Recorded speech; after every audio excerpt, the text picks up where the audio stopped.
Assalamualaikum warahmatullahi wabarakatuh. Apa kabarnya hari ini anak-anak? Semoga Allah senantiasa memberikan kita kesehatan.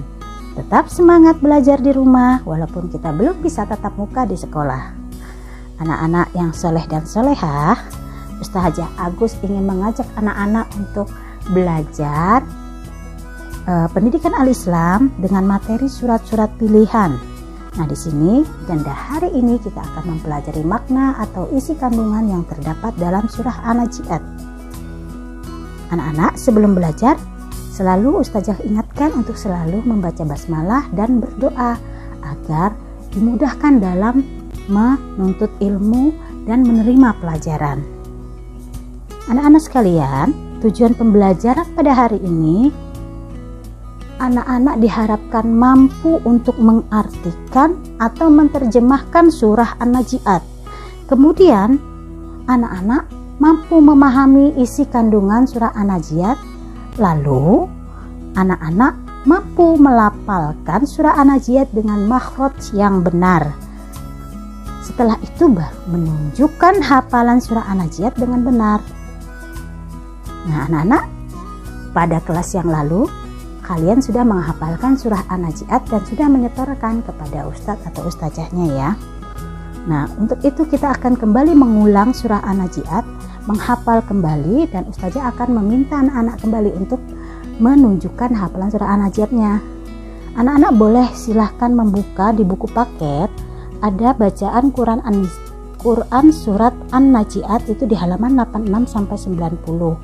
Silahkan kalian baca kembali surah An-Nazi'at beserta artinya ya. Jadi selain kalian menghafal, kalian juga mampu mengartikan atau menerjemahkan ayat per ayat dari surah An-Nazi'at. Baik, kita lanjutkan dalam mengenal surah An-Nazi'at. Surah An-Nazi'at ini menempati urutan ke-79 dalam mushaf Al-Quran, yaitu turun setelah surah An-Naba.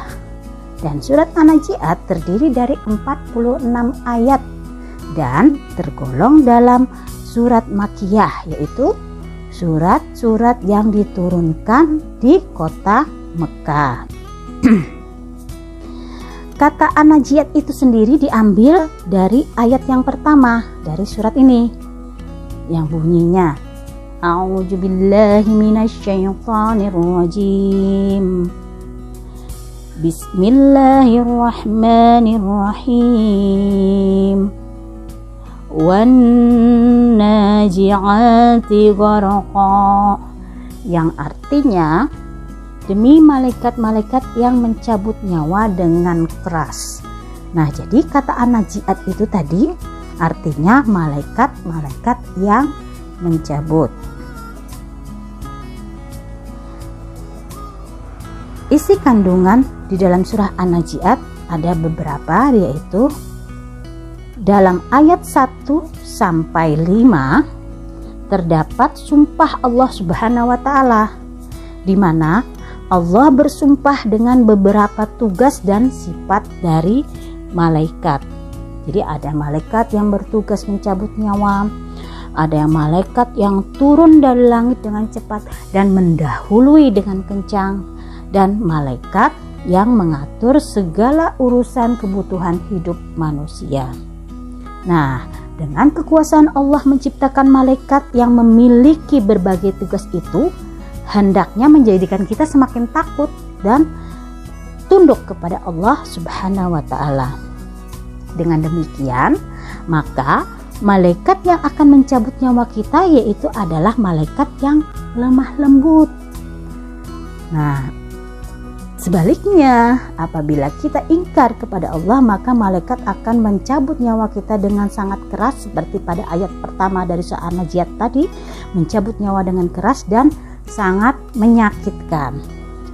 Demikian juga kalau kita membutuhkan berbagai keperluan, maka akan dicukupkan oleh Allah dengan mengutus malaikat yang mengatur urusan manusia.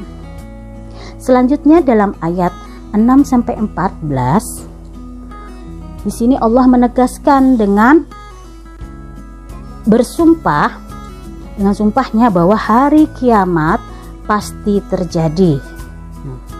Kejadian hari kiamat itu diawali dengan ditiupnya sangkakala, di mana pada saat itu orang-orang kafir benar-benar takut. Pandangan mereka tuh tunduk dan menyesali apa yang selama ini yang mereka kerjakan di dunia, dan mereka merasa rugi karena apa? Karena mereka telah ingkar kepada Allah dan menggunakan waktunya dengan kesia-siaan. Tetapi penyesalan mereka tidak ada gunanya, karena Allah telah menghidupkan semua orang yang telah meninggal dan dimintai pertanggungjawabannya. Nah, jadi akan dipertanggungjawabkan umur kita, waktu kita di dunia. Umur kita dipakai untuk apa? Apakah untuk beribadah atau melakukan hal yang sia-sia? Harta kita dipergunakan untuk apa? Nah, itu akan dipertanggungjawabkan di hadapan Allah Subhanahu wa taala.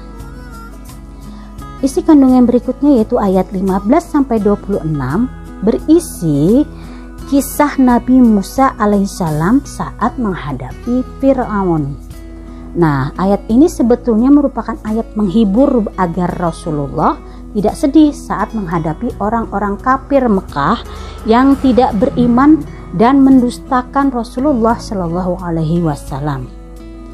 Allah ingin menunjukkan kepada Nabi Muhammad Shallallahu Alaihi Wasallam bahwa pendahulunya atau nabi-nabi sebelum beliau juga mengalami berbagai rintangan.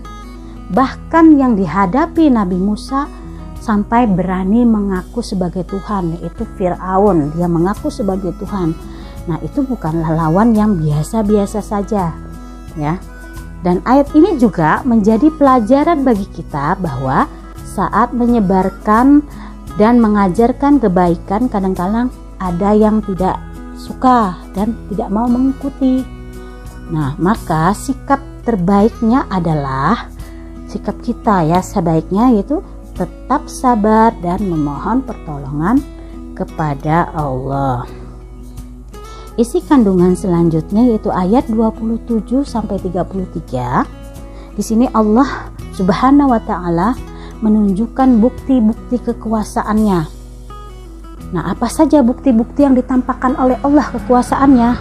Nah, Allah menampakkan bukti-bukti kekuasaannya itu tujuannya adalah untuk agar tidak muncul kembali pribadi-pribadi seperti Fir'aun pada masa yang akan datang.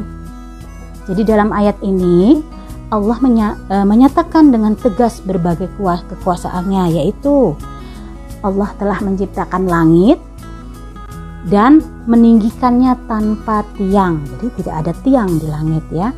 Jadi Allah menciptakan langit tanpa tiang.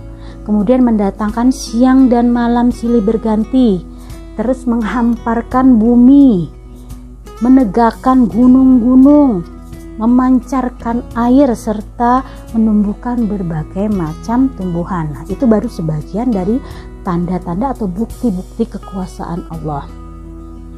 Selain sebagai bukti kekuasaan Allah, yang bukti-bukti tadi, ada hal itu juga sebagai sarana kesenangan dan nikmat bagi hidup manusia. Jadi suatu kesenangan dan nikmat yang diberikan Allah kepada manusia. Maka kalau ada yang mengingkari nikmatnya yang begitu besar, siap-siap saja akan mendapat azab dari Allah Subhanahu wa taala. Isi kandungan An-Najiat selanjutnya yaitu ayat 34-41, di mana Allah Subhanahu wa taala menggambarkan keadaan manusia pada saat hari kiamat benar-benar tiba. Nah, pada saat neraka ditampakkan di hadapan manusia, maka manusia mulai mengingat-ingat apa yang telah dilakukan di dunia. Nah, masing-masing harus bisa mempertanggungjawabkan apa yang telah mereka perbuat, karena tidak ada satupun perbuatan yang luput dari catatan Allah Subhanahu wa taala. Kemudian isi kandungan An-Najiat selanjutnya itu ayat 42-46. Nah, ini ayat merupakan penutup dari surah An-Najiat, di mana Allah mengutarakan kisah perbuatan kafir Mekah yang mengejek Rasulullah dengan bertanya-tanya kapan hari kiamat terjadi. Nah itu, jadi ayat ini menceritakan atau mengutarakan kisah orang-orang musyrik, orang-orang kafir Mekah yang menantang Rasulullah untuk memberitahu kapan hari kiamat terjadi. Rasulullah pernah mendakwahkan kepada umatnya bahwa suatu saat nanti akan terjadi hari kiamat. Nah, ada satu orang kafir yang menantang Rasulullah untuk mendatangkan hari kiamat.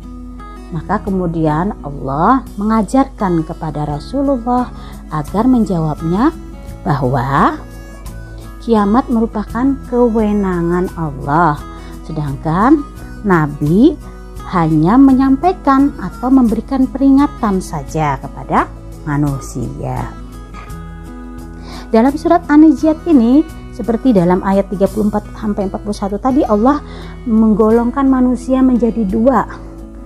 Yang pertama yaitu ahli neraka jahim, merupakan golongan orang-orang yang tidak mau ikut ajaran Allah dan selalu tunduk pada hawa nafsu. Nah, mereka inilah termasuk dalam ahli neraka jahim. Kemudian golongan kedua adalah penduduk surga, yaitu golongan orang-orang yang taat kepada Allah dan menahan hawa nafsu. Nah, mereka inilah yang menjadi termasuk dalam penduduk surga.